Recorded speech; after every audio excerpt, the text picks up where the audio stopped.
Wonderful. Great. So moving on to our agenda for the evening, we're going to be talking about really interesting fair housing related legislation that will just really help to improve anti-discrimination measures in Vermont.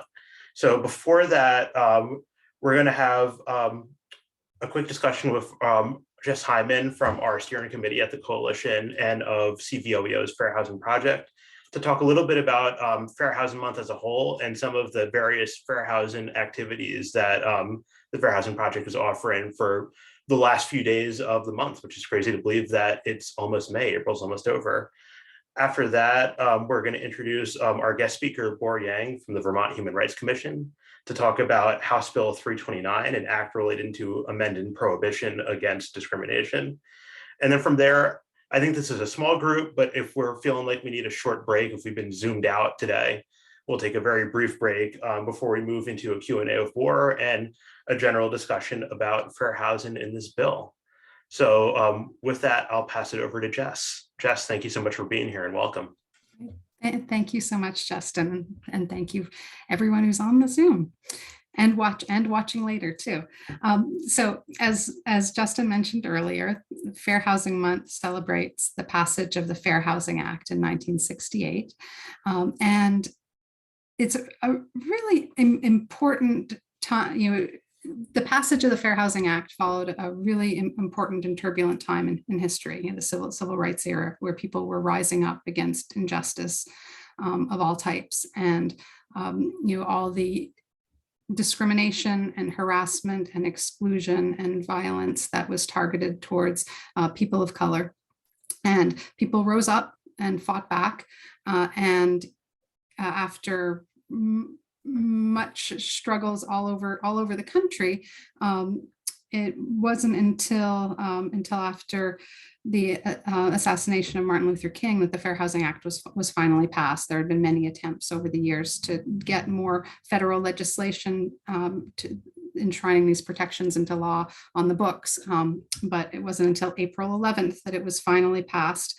And so the Fair Housing Act put essential protections against discrimination and harassment into law, and it also requires communities to take steps to undo the historical patterns of segregation and exclusion that had built up over the years and resulted in generations of people being excluded from housing opportunity and housing choice. So for Fair Housing Month here in Vermont, we celebrate all month long, and it's a time to not just raise awareness about these important protections and rights and responsibilities that go along with fair housing, but also to renew our fight for safe and stable and affordable homes for everyone. And so as part of this month, the CVOEO partners with a whole host of organizations, including the Vermont Affordable Housing Coalition and the Human Rights Commission and Legal Aid, the Department of Libraries, and a whole other swath of governmental agencies, community organizations, and individuals and groups and businesses to put on a series of activities, informational activities, discussion groups. There's some really fun activities happening at libraries all over the state, online webinars, and creative art activities. One of the reasons that we use art to celebrate Fair Housing Month is because art connects us, in the same way that food connects us, art connects us. And to think about the concepts of home and community and diversity and inclusion through art is just a really nice way for everyone to express what these things mean to them. So we're in the third week of Fair Housing Month now. We still have a lot of activities left this week, including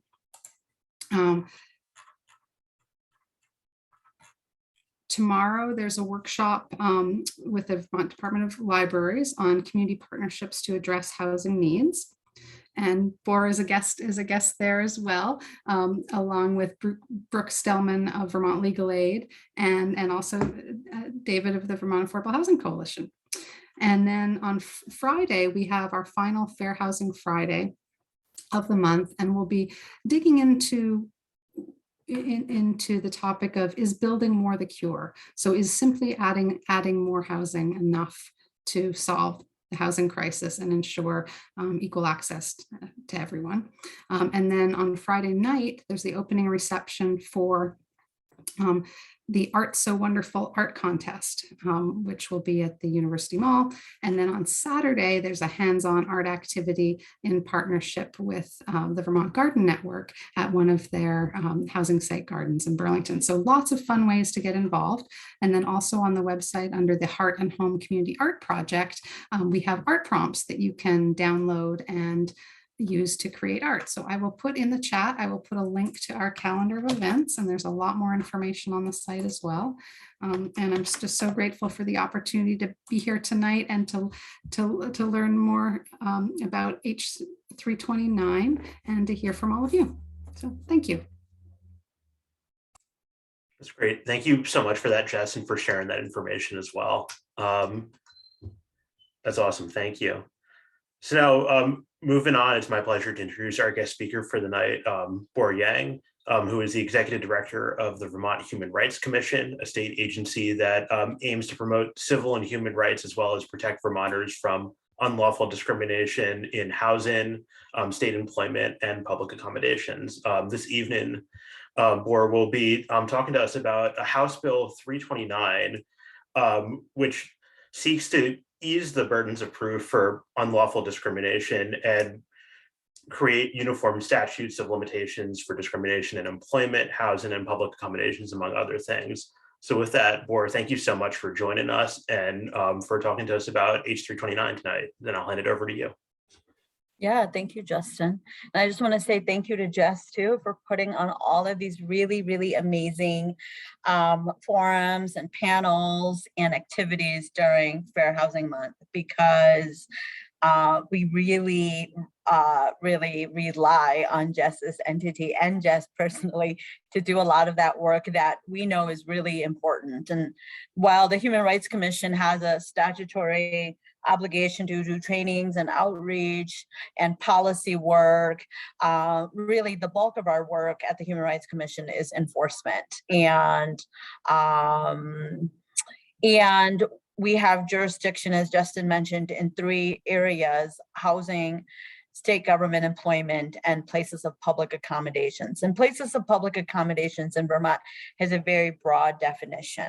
It means schools, hospitals, government entities, which would include, prison cases. It includes police cases. It includes a lot of different types of organizations, as well as commercial entities and restaurants and so forth. And despite the fact that we have a very expansive jurisdiction, I would say that probably the most important work that we do is housing. And I say that because housing is the most fundamental and basic right that belongs to all of us and each of us. And it is the right that actually is connected to everything else. It is connected to food. It is connected to healthcare. It is connected to schools and safety and belonging in a community. This year, the Commission's priority bill was H329. And when that bill was introduced, it was a very bold and progressive bill. And the 2 primary goals of that bill was, 1, to ensure that plaintiffs who file claims of discrimination have the benefit of a full 6-year statute of limitations, which is in fact the default statute of limitations for most civil claims. And for those who, I realize that as a lawyer, I use a lot of legalese. So for those of you who don't know what a statute of limitations is, it's the time frame for someone to file a lawsuit. If you file your lawsuit past that time frame, it's barred. And so most civil plaintiffs have 6 years to file a civil lawsuit. People who file claims of discrimination, such as harassment in housing, have 3 or 6 years. And I'll talk about that in a second too. Probably at the heart and soul of 329 was the hope of correcting a legal standard that has long been used by courts for harassment cases. And the way way in which courts have used that standard or interpret that standard have in fact excluded many, many meritorious claims of harassment. And so this bill really seeks to correct that legal standard across all the different areas: housing, workplaces, places of public accommodations, which I mentioned includes all of those definitions: schools, hospitals, government, commercial entities, and so forth. The first goal was the statute of limitations and fixing that piece. Plaintiffs have 3 or 6 years to file a lawsuit, depending on what it is that they are seeking in terms of relief. So if they're looking for personal injuries, such as emotional distress, they have only 3 years. But if they're looking for back pay, reinstatement at work, any kind of declaratory injunctive relief, they would have 6 years. Having 2 statutes of limitations is really confusing for most people who don't understand what the laws are and also are unrepresented by attorneys, which is why it needs to get fixed. 6 years also allows entities like the Human Rights Commission that has remained traditionally under-resourced, despite all my efforts to try to get it resourced year after year. It gives us the time to finish an investigation before someone's right of action expires. And probably the most important reason why it ought to be 6 years is that 6 years really reflect the realities of most Vermonters who have limited opportunities and choices in housing, in employment, and schools. I hear so often from, let's say, women in workplaces or in housing who face harassment, but will not file that claim until they have secured safety and security. It can take years. I don't know, at the beginning of this, we all talked about where we were broadcasting from. If you do a Google or Craigslist search right now of housing that's available in your specific town, I assure you almost nothing will come up. And if it does, if you're really lucky, something will. And if you're extra lucky, it will be in your price range. But you are also crossing your finger that that new housing provider isn't going to want a positive letter of reference from your previous housing provider. And for all of these reasons, it can take people many, many years before they are able to secure that safety and feel safe enough to file a claim of discrimination or harassment. The second important goal of 329 is fixing that legal standard that I mentioned. So harassment is a form of discrimination, and the legal standard that we use in courts to interpret whether harassment rises to the level of unlawful discrimination is what we call severe or pervasive. That legal standard comes from a 1986 US Supreme Court decision involving a woman by the name of Michelle Vincent, who was African-American. She survived sexual harassment at the hands of her supervisor for a 4-year period, including 40 to 50 instances of rape and a lot worse than that. Her case really presented extreme circumstances that were both severe and pervasive. The court said, to meet the standard of harassment, you must prove that the harassment was severe or pervasive. But the US Supreme Court never defined how bad does it have to be severe, and how often must it occur, and for how long before it is considered pervasive. So because of the lack of clarity from the US Supreme Court, you have lots of court decisions throughout the country, including the Second Circuit, where Vermont is situated in, that have made a lot of decisions around things that are confusing and inconsistent, but also has excluded many cases that are meritorious, cases that your general Vermonter layperson would say, that feels like severe, that feels pretty bad to me, that feels like it's pervasive to me. And because the way that courts work is that once those decisions are made, we create precedents, and lower other court decisions must then follow that. So when you have a long history of precedents in which you have court decisions deciding that something is not severe or something is not pervasive, you are forever stuck with that interpretation. The only way to fix that is for the legislature to go back and say, no, we must adopt a new legal standard that matches what we as a society believe is harassment and discrimination in the workplace, in housing, and in places of public accommodations. And that is what this bill seeks to do. It is going to fix something that is unclear and inconsistently applied. It fixes a standard that is unreasonably high for plaintiffs. Plaintiffs lose before they even get their day in court.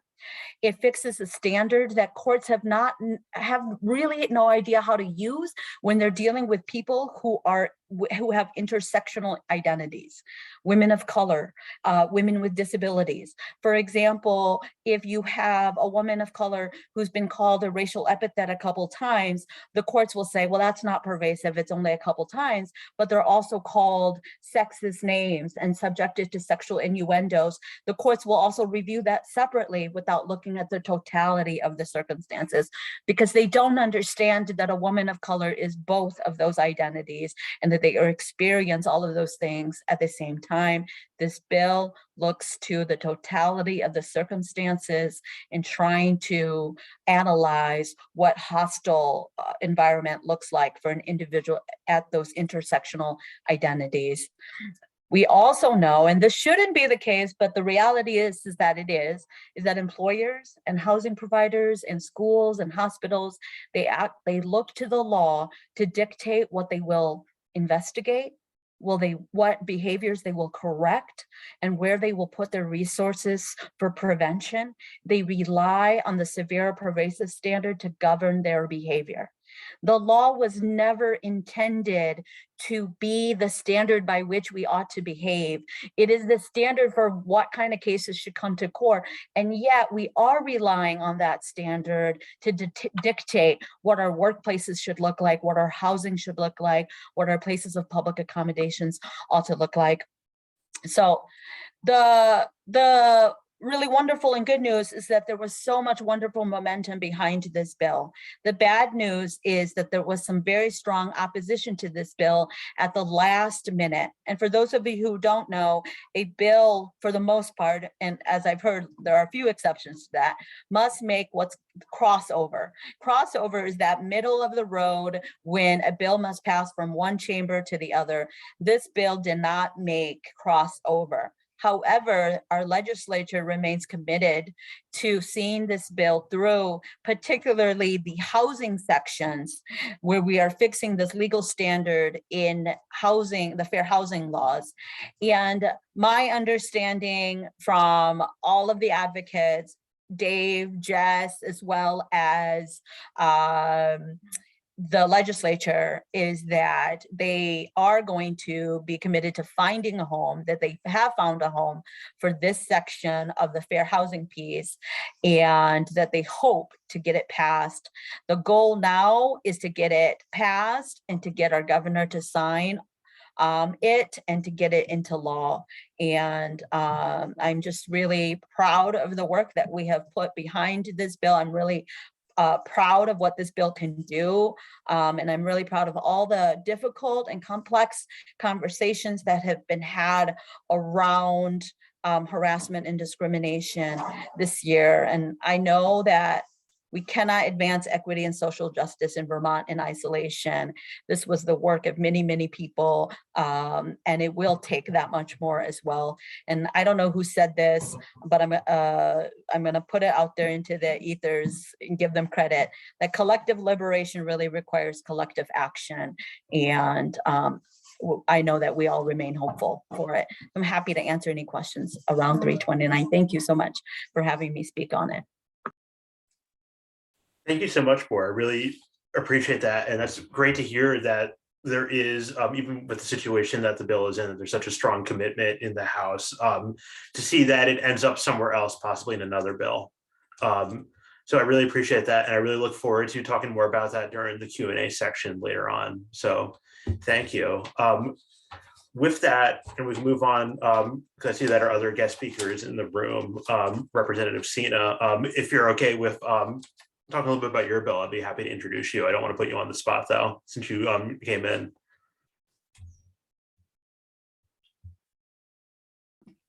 It's okay.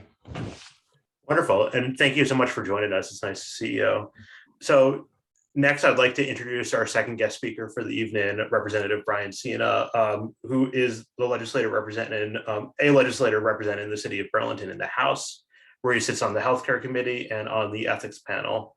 Tonight, he's going to be talking about a bill that he introduced this year, House Bill 273, which is a fair housing related bill that really seeks to right some of the historic injustices that have been caused by structural discrimination, historic discrimination in the United States.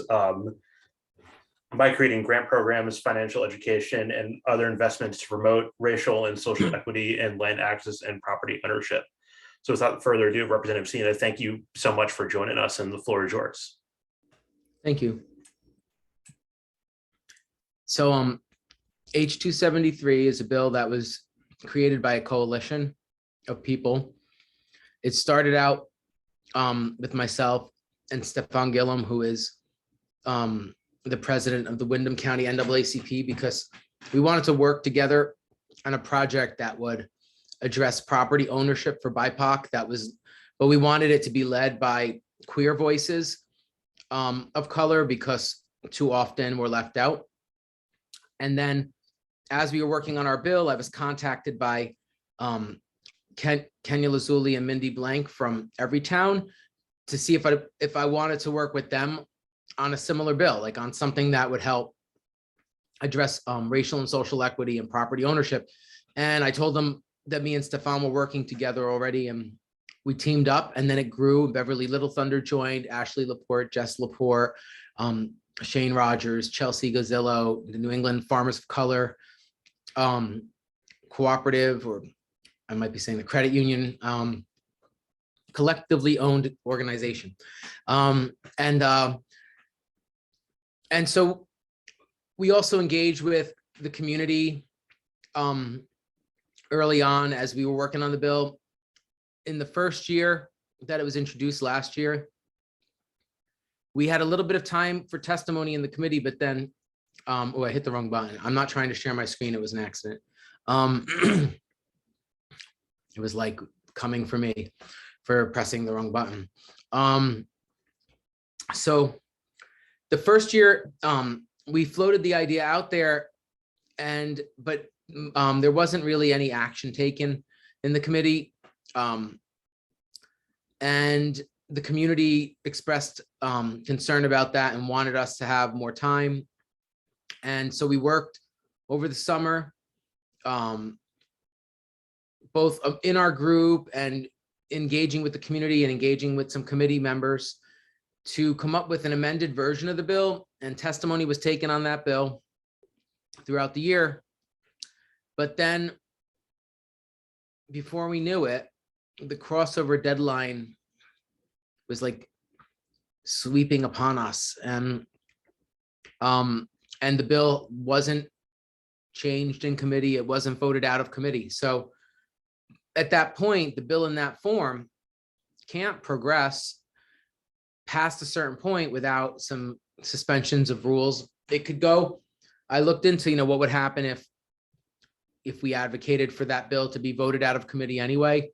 It could clear the House, but when it got to the Senate, it would go to the Rules Committee, and it would sit there unless the leadership of the Senate decided to vote it out of the Rules Committee. So there is that pathway. But another pathway you heard a little bit about from Boryang, which is at the end of a session, at the end of a biennium, there's a lot you've been working on. People really are trying to finish our work and be creative about how to do it. And the way the system is designed, you can combine things together in bigger bills, depending on the subject of the bill.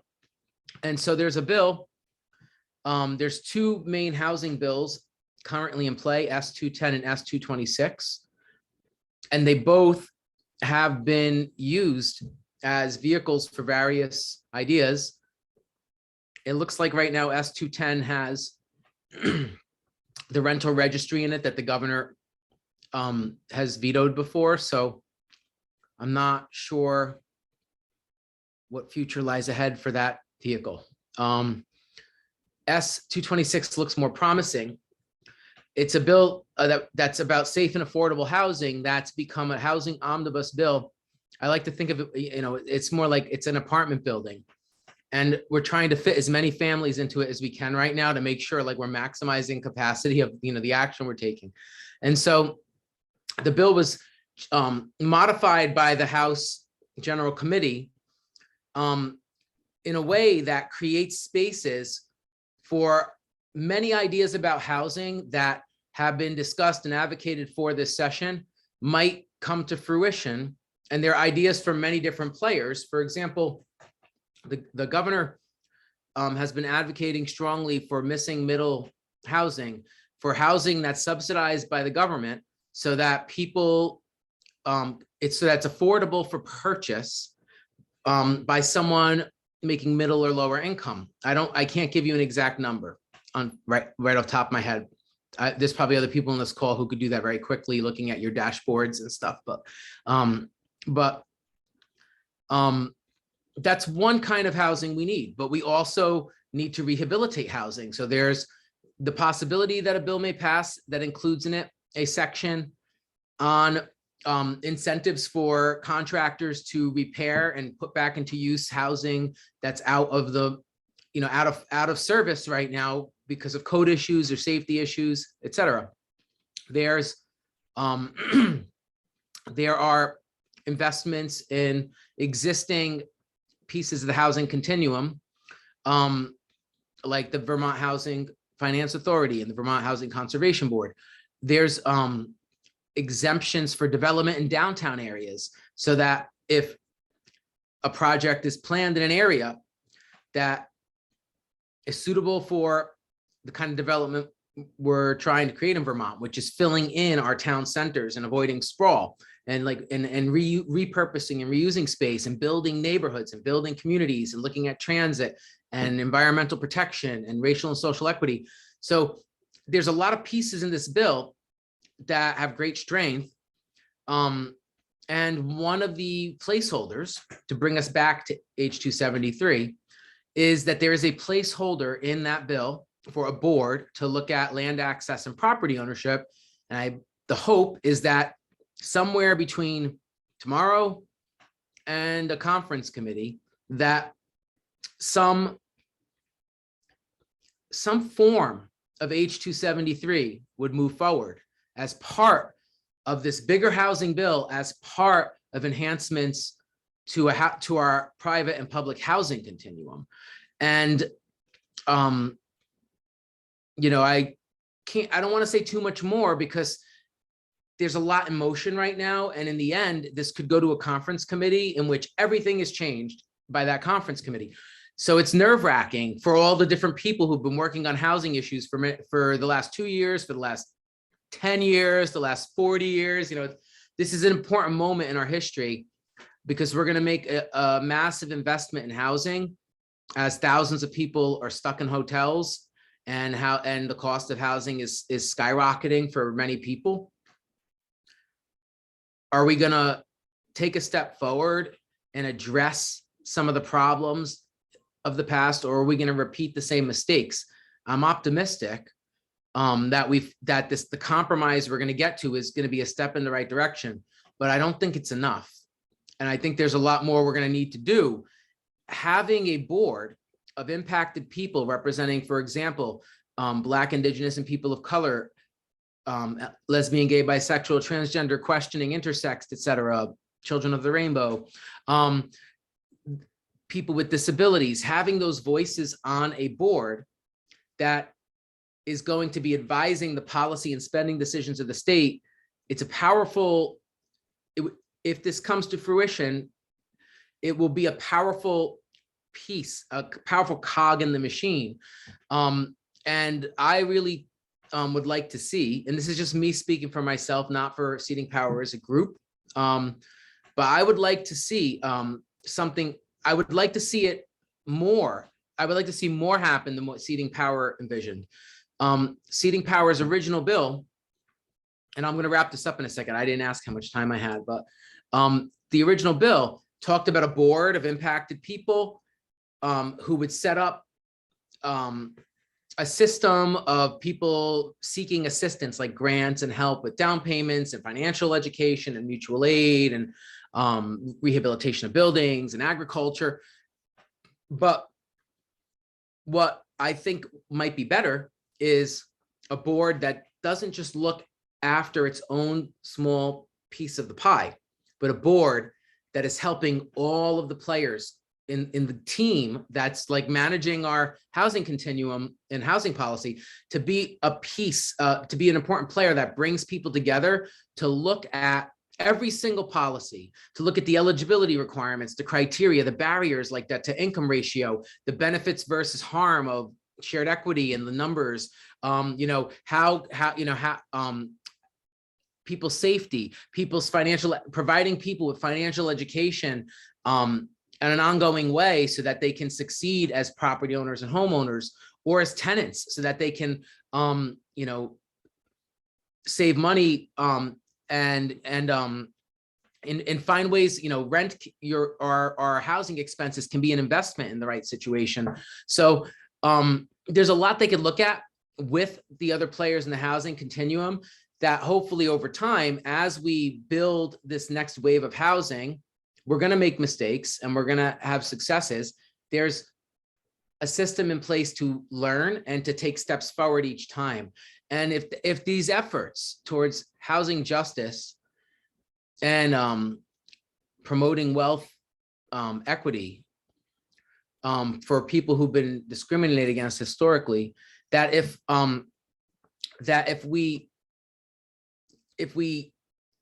keep trying to improve on the lessons learned each time we do a new wave of housing, we may get to a place in a few years where we can look at the numbers and say that the amount of people owning property is matching the percentage in the population, and there isn't a disparity there, that the housing conditions for certain social and racial groups are equal or better than others, not having historic disparities continue. So,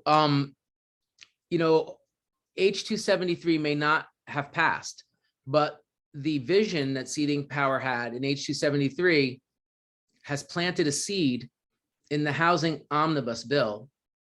And my hope that that seed will not only grow forth in its, in its own little patch, but that it'll, as that tree grows and blossoms, that those seeds will be spread by the wind to every corner of our housing continuum. And that someday Vermont can look back at this time in history and say, this is when we woke up. And this is when we finally took that step not to discredit the history we have and the Burlington model and all this wonderful stuff. But there's a moment in history where we had the political will to say, we're going to build on that strengths and we're going to go further. And we're going to end homelessness as we know it. And that every human deserves to have affordable housing as a right. So I see, H.273 is part of that vision.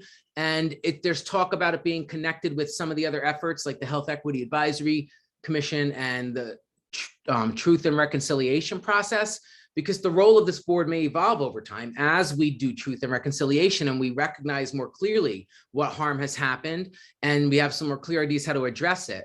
So it's, the board's duty now could be to lay the foundation for improvements, but then to build on that and on other existing efforts of the state to create a Vermont that is equitable for all. So I'll stop there. I think I kind of made my point and explained enough about it. It was about 15 minutes. So I hope that was helpful, and I'm happy to answer questions after. That was perfect, Representative. Thank you so much for that, and also for that hopeful message in the end. I know that there's a lot of different affordable housing priorities at stake right now. So it's a very exciting and nerve-wracking yet hopeful time. So with that, I would be happy to open up the community meeting into questions for both of our presenters, as well as a general discussion about both of the bills. Any thoughts that any folks might have? So I'll call on David first, since you have your hand up so eagerly. Thank you. I wanted to take advantage of my role as director to be the first one to talk and just to say thank you so much to Representative Chena and Jas and Bohr. I know how long your days already are, and so I really appreciate your willingness to be on here tonight and for all the work that you do in this field every day. I really just had two comments that they're not at all questions, just kind of affirmations. One is that Representative Chena talked about the omnibus bill. I've not said this publicly, but until now, but the truth of the matter is that it almost annoys me that we're calling it an omnibus bill, because some of you know I was in the seminary studying for the Catholic priesthood in a former life, and that included a lot of study of Latin. And omnibus in Latin, if we kind of directly translated it, really would mean all for all, everything for everyone, and it's not. and I understand the sentiment behind it, but as someone who knows kind of the literal sense of the word, it does kind of irk me, because it, strictly speaking, not an omnibus bill, because as was pointed out, the seeds for everyone, but it's certainly not. And our situation is so complex, I'm sure that we could never come up with a bill that would truly have everything that it would need to have. But I just want us to, all of us, to be cognizant of that. The omnibus bill does not quite have everything for everyone. And I also just wanted to comment on Boryang, your comment, especially towards the end. I thought immediately of my favorite docuseries, When We Rise. And Jess and Justin have heard me go on and on about this before, but When We Rise, those of you who don't know, tells the story of the life of Cleve Jones, who's the founder of the AIDS quilt. And it also talks about him and two other folks that all worked together in Harvey Milk's campaign. Roma Guy, who was a huge player in the National Organization for Women, and Ken Jones, who was an LGBT man, a person of color, who was also involved in the LGBTQ rights movement right during the onset of the AIDS crisis. And he went on to work in civil rights after the Rodney King fiasco, working in police reform. And the big thing that they always said over and over again in that series was one struggle, one fight. And the whole point was that, Roma was always pointing out that the women's organization was very homophobic at the time. And she would say, no, this is all of our fight. And the LGBTQ movement at the time was only dealing with gay men. And Cleve was saying, no, this is everyone. There's one struggle, one fight, and so on. And so I just want to throw that out there. That's what came to mind at the end of your comments, Bohr, that that motto is true today too. That it's one struggle, one fight. And all of us who do this work, I think, in whatever shape we do it, need to bear that in mind. And that's all I have to say. And thank you again to Representative Chena and Jess and Bohr for taking time out of your free time to be with us.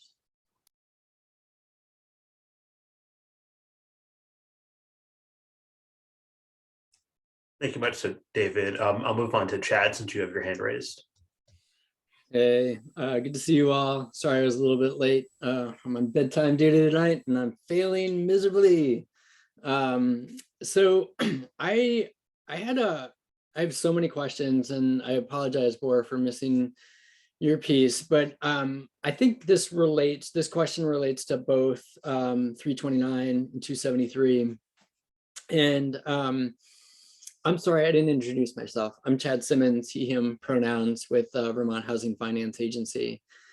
I'm curious about, I've been following kind of policy work for just under 2 years, so I still feel fairly new, but feel like this idea that we all stay in our lanes, and this is piggybacking a little bit off of what David was talking about, where the housing agencies kind of follow these very rigid lines of housing policy, and the climate folks kind of follow the rigid lines of climate. And I feel like speaking candidly, our agency included, get stuck in that kind of thinking.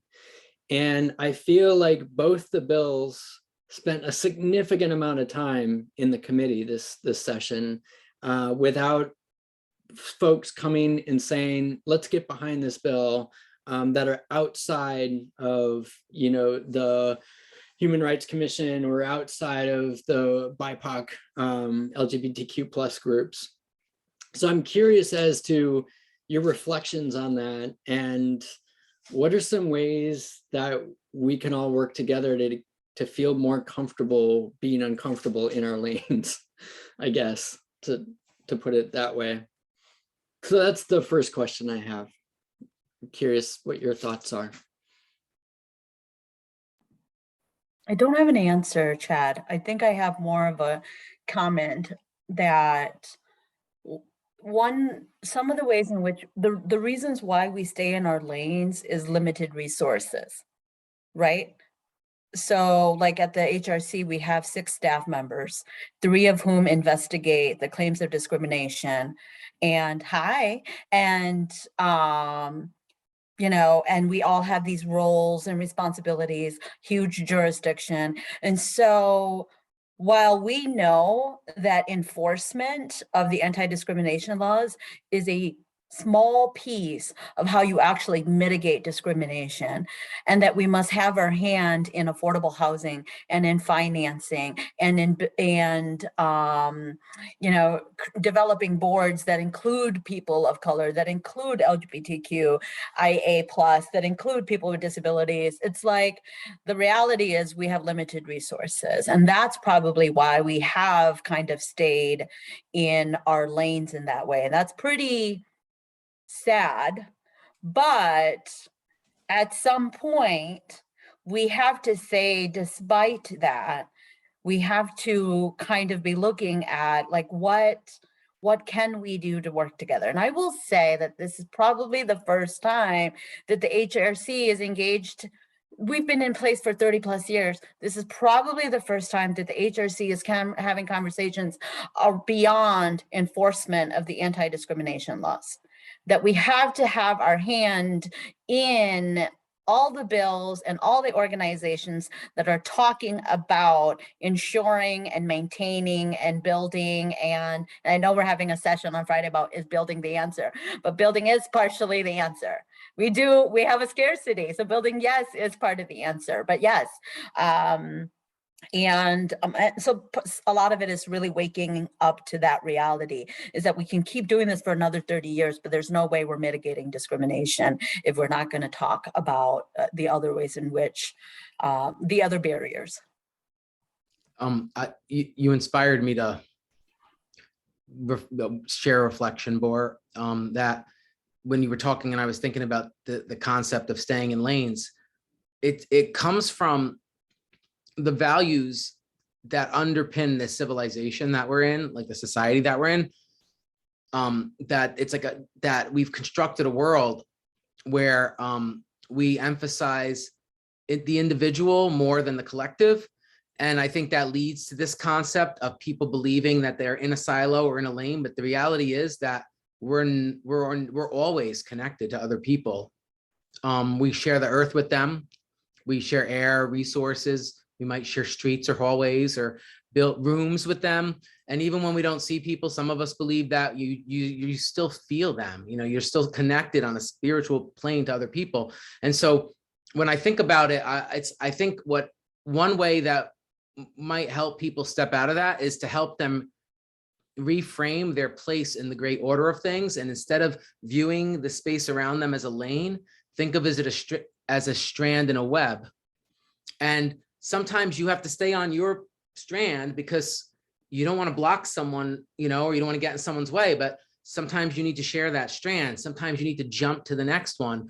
And even if, you know, most of your life is spent walking along one strand, you wouldn't have that strand if every other strand in the web wasn't holding it together. And so I think, you know, just philosophically, maybe like it's culturally kind of trying to build a different sense of self-awareness as being always interconnected to what everyone else is doing. And so every piece of the housing continuum is a strand in a web, and we need more strands, not less. Like, we need more options and more variety and more, more specialized housing and more diversity in the housing continuum.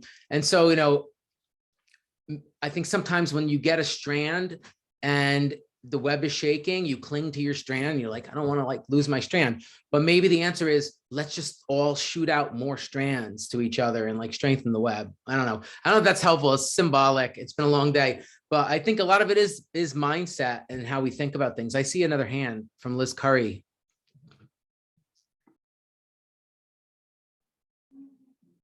Hi, everyone. As you can see, I'm in my kitchen and it's a horrible view. So I appreciate the all that you shared, Bor and Brian. It's super interesting. I haven't been following all the bill numbers. I know that there's been this omnibus bill, but oh, sorry, I'm Liz Curry, she, her pronouns. I have a consulting practice, Common Land Solutions, and I worked in the affordable housing, nonprofit affordable housing development network for 25 years.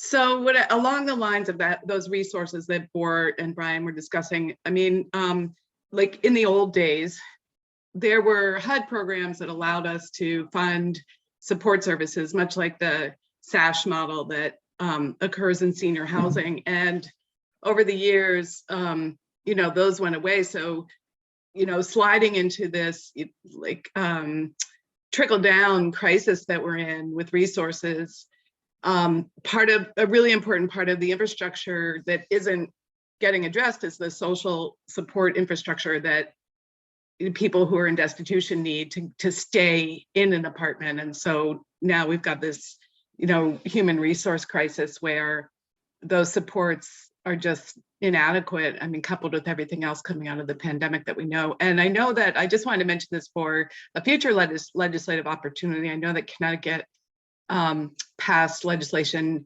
basically putting $1 per month on everybody's homeowners insurance policy, and they raised a lot of money. They used it for healthy housing, for weatherization, but I think there are opportunities to tap, no legislature ends up being able to generate new revenue, it seems like, in Vermont, but not for want of trying. So I just wanted to maybe mention that to the Affordable Housing Coalition's agenda, to just $1 on a homeowner insurance policy is like $12 a year, and it generates so much, and can also hit the rich who don't pay taxes in Vermont other than their measly portion of property taxes.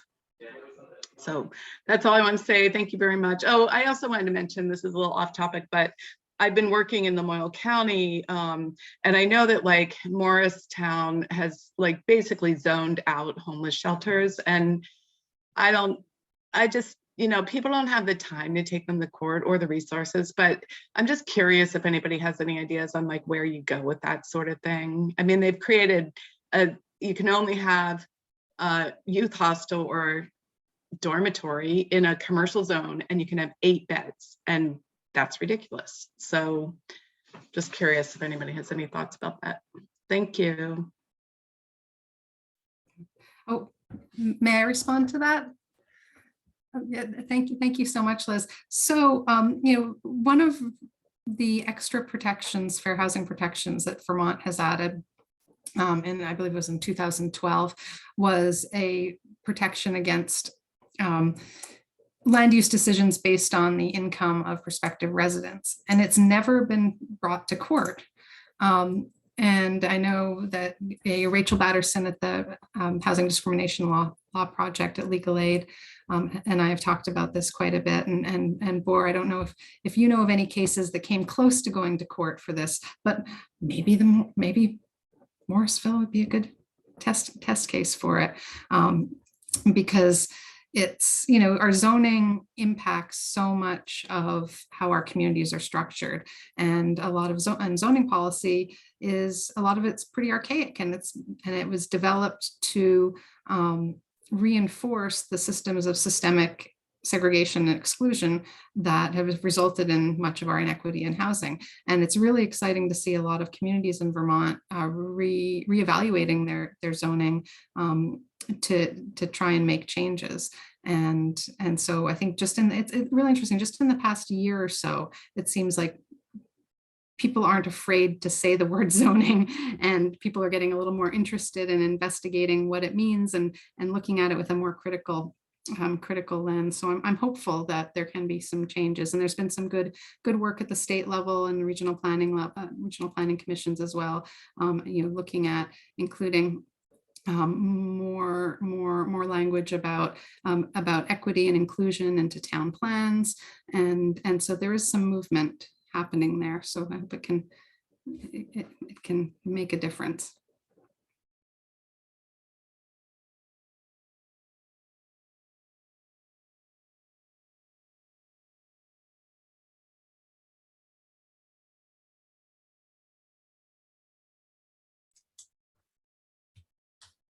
Awesome. Thank you so much, Jess. Are there any other questions or thoughts or ideas that folks might have?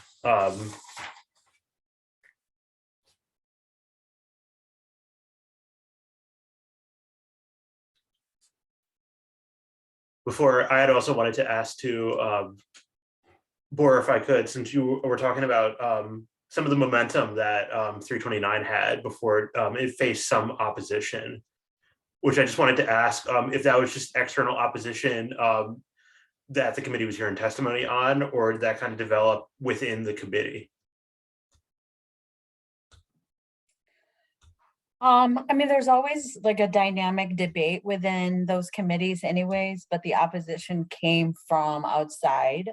Earlier I mentioned that places of public accommodations has a very expansive definition, which includes schools, and the opposition came from the insurance company, the Vermont School Board Association, Vermont Principals Association, etc. The one advocacy group, but a very powerful and strong advocacy group that opposed changing the legal standard for schools. And part of the issue was that this was a bill that was in the House Committee on General Military and Housing Affairs, and the bill had not been fully vetted in all of the other committees like House Education, House Judiciary, and so forth. I argue that it was properly in the right committee. It is the committee that enacted the anti-discrimination laws. It is the right committee to oversee all of that. And that those concerns that were raised could have still been addressed in the Senate.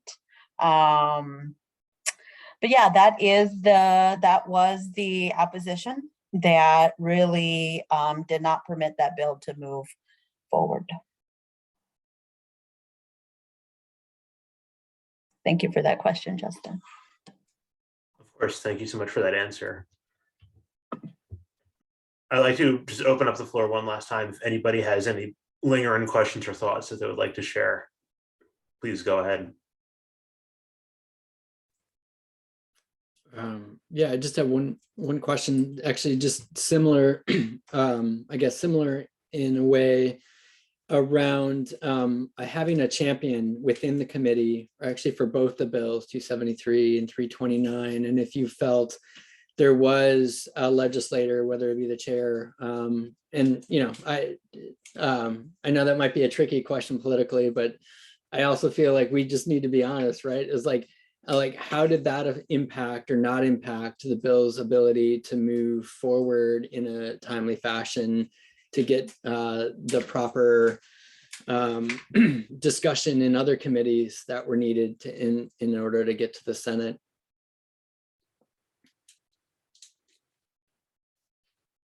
So for instance, Reptina, you were obviously the legislative champion for 273, but was not in the committee, you know, you're not in the committee of jurisdiction. So I'm just curious, like how that impacted the bill's ability to move through the process quick enough. It's actually really complicated. There's a lot of factors involved. And even when you are the lead legislator advocate on an issue and on a committee of jurisdiction, there's obstacles. I faced that on my healthcare committee. And it's not always a lack of interest, but it more so time management. And like, how much time is given to what and how you're using the limited time you have to get the most done. And it's hard to do. And I would just say that I'm not prepared to name anyone as a champion yet. I want to see what happens tomorrow. I want to see what happens Thursday, Friday, and then we can talk about who's really been a champion. So I'll just leave it at that. At the end of the session, you can have me back and I can talk more. I what I will say though, because I think it's good to share some positive stuff, because there is lots of difficult dynamics that we have to work with. That when I was asked by people at Sears Lane to advocate with them, it led to me sending an email to the entire General Assembly and the governor and the city government of Burlington, asking for an approach to housing that's intersectional and that looks at addressing multiple social determinants of health, and looking at what we're producing. It may not be exactly everything that I heard from people that they thought we needed, but it's a lot of it. And so I feel like people listened. They looked at what I asked my colleagues was to just consider how to create intersectional solutions, like not, forcing them to accept. It was sort of like, here's a bunch of ideas.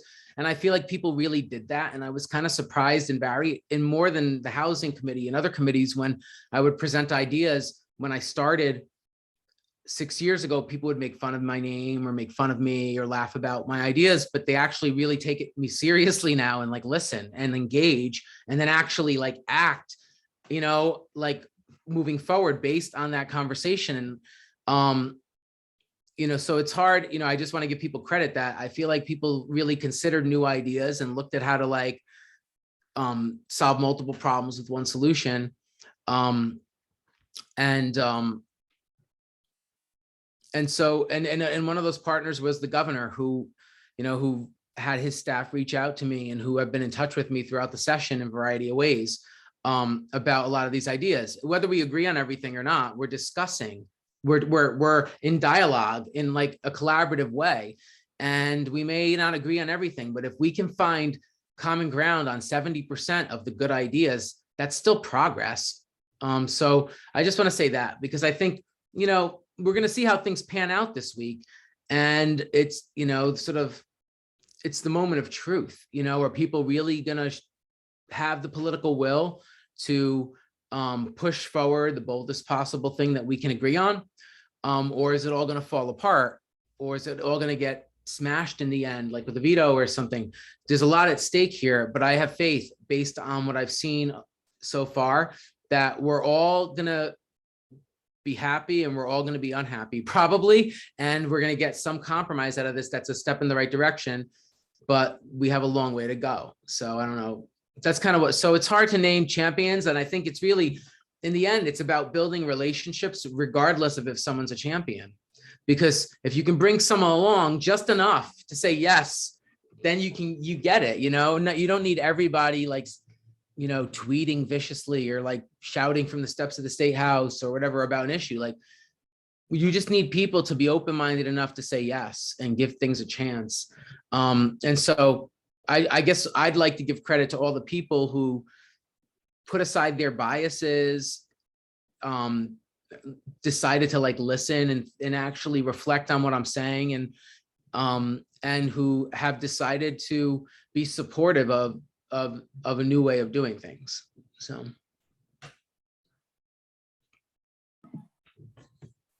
That was a very tough question for me, Chad. And so I will wait till the end of the legislative session to answer that. I will say that in terms of just in the legislature, we have lots of champions, people who are bold and progressive.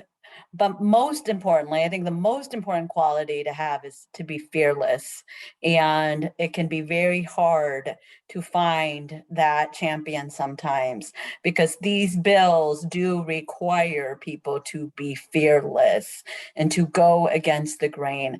I often find that people want consensus, and I want to say, forget consensus. You're not going to get that on a bill that is going to hold people accountable legally. You're not going to get consensus.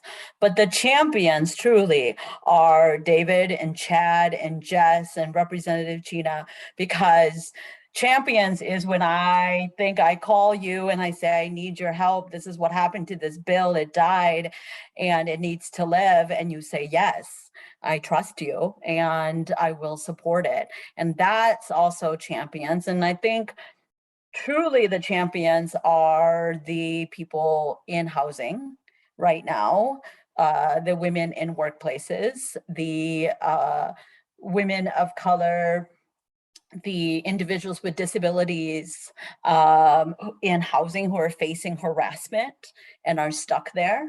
And so those are truly the champions, and I want to highlight them because they are the most important as well. And they are really why we're all here, right? Yeah, why we're all doing this. So.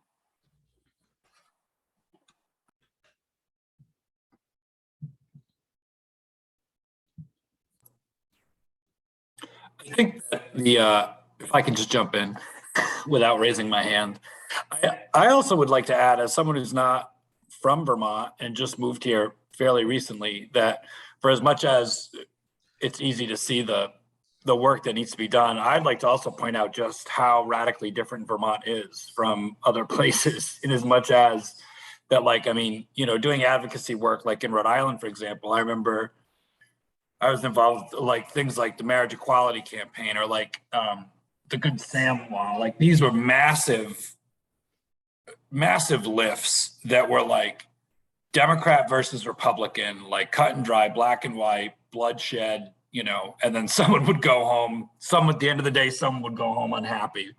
One side would go home unhappy. And I think that, like, it's really, that ugliness doesn't really seem to, at least from my perspective. Maybe Representative Chena might feel otherwise, because he sits on that floor. We don't, but I think that that Vermont has done some remarkable things, and that is only really possible because of the fact that our legislators get along the way that they do and work together the way that they do. You know, like I said, I'm sure there's behind the scenes things, there is everywhere, but without a doubt, it's not quite like it is in other places. And that in many ways, we're very fortunate here in Vermont. And so, as frustrating as the struggle can be, I do think it's also important to recognize that Vermont, that you all done remarkable things through the years to build the Vermont that we have today. And I think that if that's going to continue to be the case, then we all have good reason to hope for a promising future.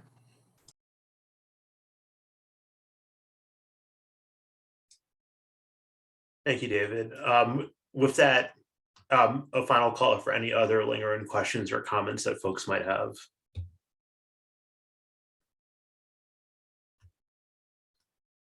Okay, great. So with that, I want to thank all of you all for taking time out of your night to be here with us, and to especially thank Representative Chena and Boer Yang for taking time out of your evening to join us and to talk to us about these two important pieces of legislation. So with that, a recording of this meeting will be available on VAHC's YouTube page for you all to view, or for other folks to view that couldn't make it tonight. Along with that, you can find plenty of more information about the coalition's activities on our website at vtaffordablehousing.org, as well as Fair Housing Month activities with CVOEO and the Fair Housing Project at the Fair Housing Month website, which I just linked, which I'm going to link to everyone in the chat now. So yes, thank you so much, all of you, for attending, and thank you. Have a good night, everyone. Bye. Thank you all. Thank you. Good night.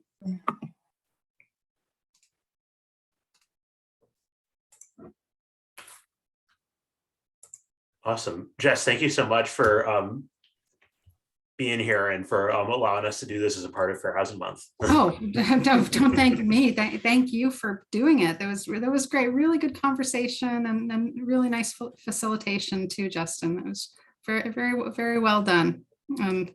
And it's nice to end a long day with a little bit of hope and inspiration and